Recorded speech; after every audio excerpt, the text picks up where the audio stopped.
আসসালামু আলাইকুম। এডুনেশন পরিবারের আরেকটি ভিডিওতে আপনাকে স্বাগতম। আজকে আমরা যে জ্যামিতিটি দেখব তা হলো অধ্যায় 7-এর ব্যবহারিক জ্যামিতি এর উদাহরণ 3, যা খুবই গুরুত্বপূর্ণ একটি জ্যামিতি, একটি সম্পাদ্য। বলা হয়েছে ট্রাপিজিয়ামের দুটি সমান্তরাল বাহু এবং এদের মধ্যে বৃহত্তম বাহু সংলগ্ন দুটি কোণ দেওয়া আছে। ট্রাপিজিয়ামটি আঁকতে হবে।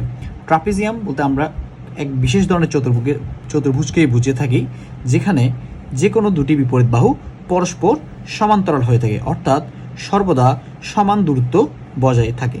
তাকে আমরা ট্রাপিজিয়াম বলি। অর্থাৎ যে চতুর্ভুজের দুটি বিপরীত বাহু সর্বদা সমান দূরত্ব বজায় থাকে তাকে আমরা ট্রাপিজিয়াম বলি। এক্ষেত্রে আমাদের কোনো কোণ আমরা বিবেচনায় আনি না।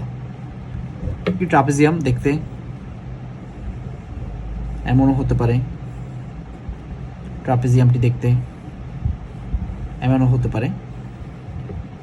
বিশেষ করে প্রধানত দুটি বিপরীত দুটি বাহু সমান্তরাল হলেই তা আমরা ট্রাপিজিয়াম হিসেবে গণ্য করে নিই। তো আমি যদি প্রশ্নের সাথে একটু তুলনা করি, ধরে নিলাম আমার এ বি সি ডি একটি ট্রাপিজিয়াম। তো আমাকে বলা হয়েছে সমান্তরাল দুটি বাহু, ট্রাপিজিয়ামে দুটি সমান্তরাল বাহু দেওয়া আছে। আমি ধরে নিলাম আমার কাছে এ এবং এবি এবং সিডি দুটি সমান্তরাল বাহুর দৈর্ঘ্য দেওয়া আছে এবং এদের মধ্যে বৃহত্তম বাহু, অর্থাৎ এবিকে আমি বৃহত্তম বাহু ধরে নিলাম।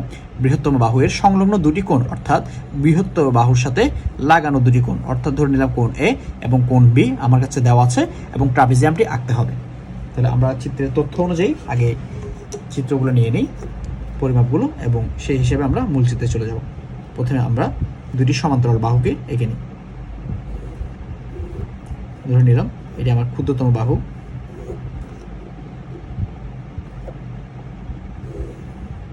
এটি আমার বৃহত্তম বাহু, নামকরণ করলাম এ এবং বি, এবং দুটি কোণ দেওয়া আছে।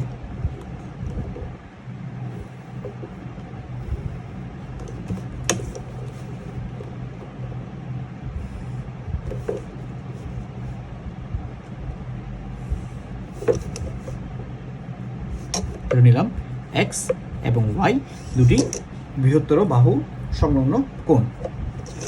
তাহলে আমরা মূল চিত্রের দিকে চলে যাই। প্রথমে আমরা যে কোনো রশ্মি ই অঙ্কন করে নিই। এখন আমরা আমার যে বৃহত্তর বাহু ছিল বি এর সমান করে এর সমান ব্যাসার্ধ নিয়ে এ বিন্দুতে বসিয়ে এই রশ্মির উপরে একটি বৃত্তচাপ কেটে নিই, যা আবার বি বিন্দুতে ছেদ করে। এখন আমরা এক্স কোণ এবং ওয়াই কোণের সমান নিয়ে এ বিন্দু এবং বি বিন্দুতে যথাক্রমে দুটি কোণ আঁকি একইমুখী, অর্থাৎ এক্সটি আমরা এর ডান পাশে আঁকবো এবং ওয়াই কোণকে আমরা বি বিন্দুর বাম পাশে আঁকবো। প্রথমে আমরা এক্স এর পরিমাপ নিয়ে নিই।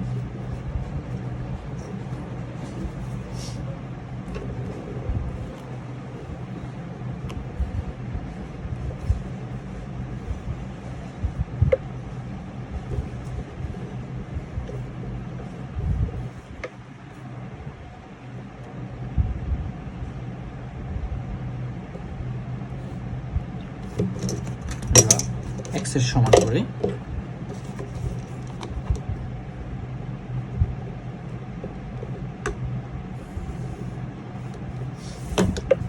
এ জি রশ্মি এই বি এ জি কোণেকে নিয়েছি এবং ওয়াই কোণের সমান নিয়ে আমরা নতুন আরেকটি কোণেকে নিই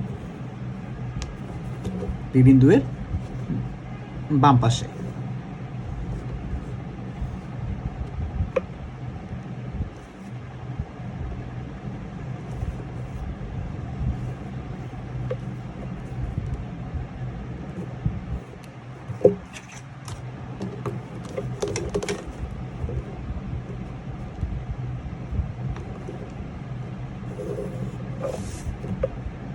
যাকে আমরা নামকরণ করি এফ। এখন আমরা একটু সামান্তরিকে সহায়তা নেব।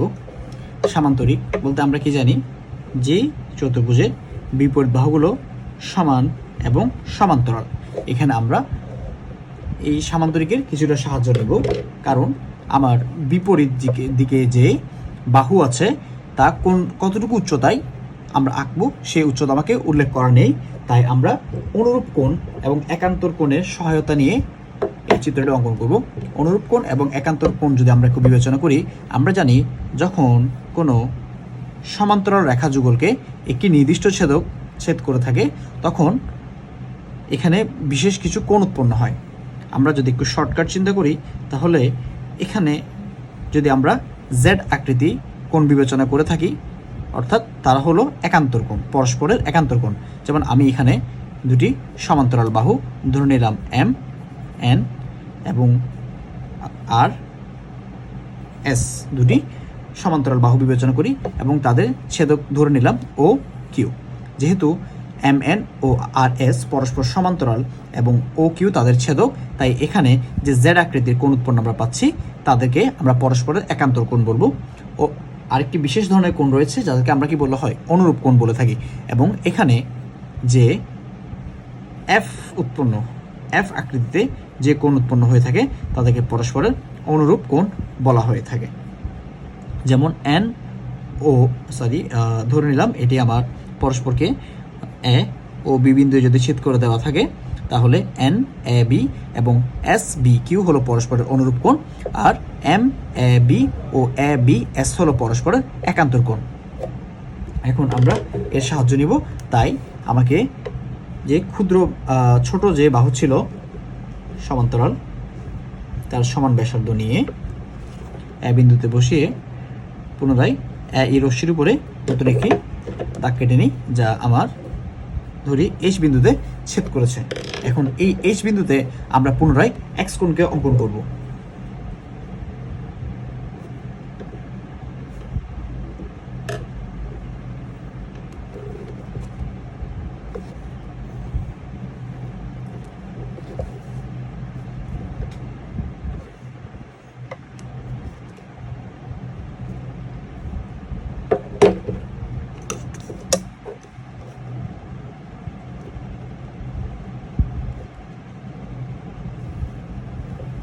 ধরে নিলাম এই কোণটির নাম দিলাম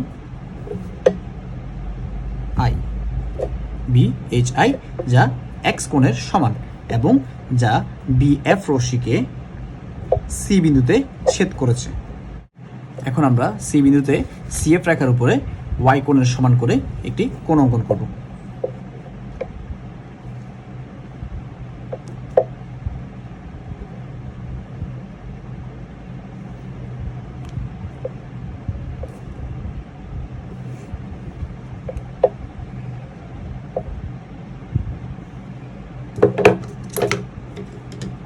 এই কোণটি আমার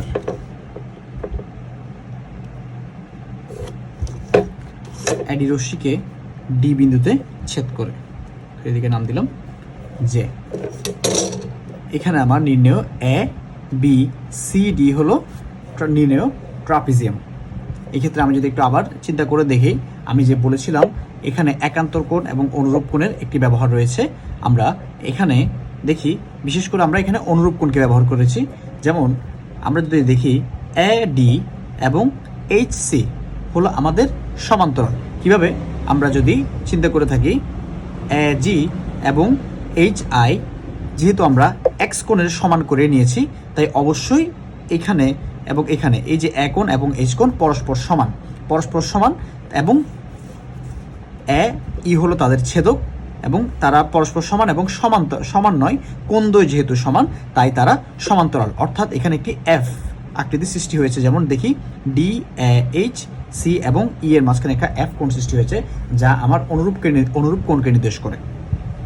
এবং একইভাবে আমরা যদি চিন্তা করে থাকি বি সি এবং এফ এ, আমরা এই যে বি বিন্দুতে এবং সি বিন্দুতে ওয়াই কোণ সমান করেই কোণ নিয়েছিলাম, তাই বি এবং সি কোণের পরিমাণ সমান, অর্থাৎ তারা দুটি সমান্তরাল বাহুকে নির্দেশ করে এবং বি এফ হলো তাদের ছেদক, তাই অবশ্যই বি কোণ এবং সি কোণ পরস্পরের অনুরূপ এবং তারা সমান। অর্থাৎ আমার এই বি এবং সি বিন্দু থেকে যে দুটি সরল রেখা বি এ এবং ডিসি তারা অবশ্যই সমান্তরাল। আমাকে বলা হয়েছিল দুটি সমান্তরাল বাহু এবং তাদের মধ্যবর্তী তাদের বৃহত্তম বাহু সংলগ্ন দুটি কোণ। তাহলে আমার এ বিন্দুতে আমরা এক্স এর সমান করে কোণ নিয়েছিলাম এবং বি বিন্দুতে ওয়াই এর সমান করে কোণ নিয়েছিলাম। এ বি আমার বৃহত্তর বাহু বি কে নির্দেশ করে এবং সিডি অবশ্যই আমার ক্ষুদ্রতম বাহু একে নির্দেশ করে। তা কিভাবে? যেহেতু আমার এডি এবং সিএইচ রেখা পরস্পর সমান্তরাল এবং এখানে এ বি বাহু এবং সিডি বাহু পরস্পরের সমান্তরাল, বা আমরা বলতে পারি এইচ বাহু এবং সিডি বাহু পরস্পরের সমান্তরাল। তাই অবশ্যই এইচ এর অংশ এইচ আমরা যখন এগিয়ে নিয়েছিলাম তা আমরা ক্ষুদ্রতর বাহু এর সমান করে আমরা এইচকে নিয়েছিলাম এবং এই এইচটি অবশ্যই সিডি বিন্দুতে রেপ্লিকেট হয়েছে।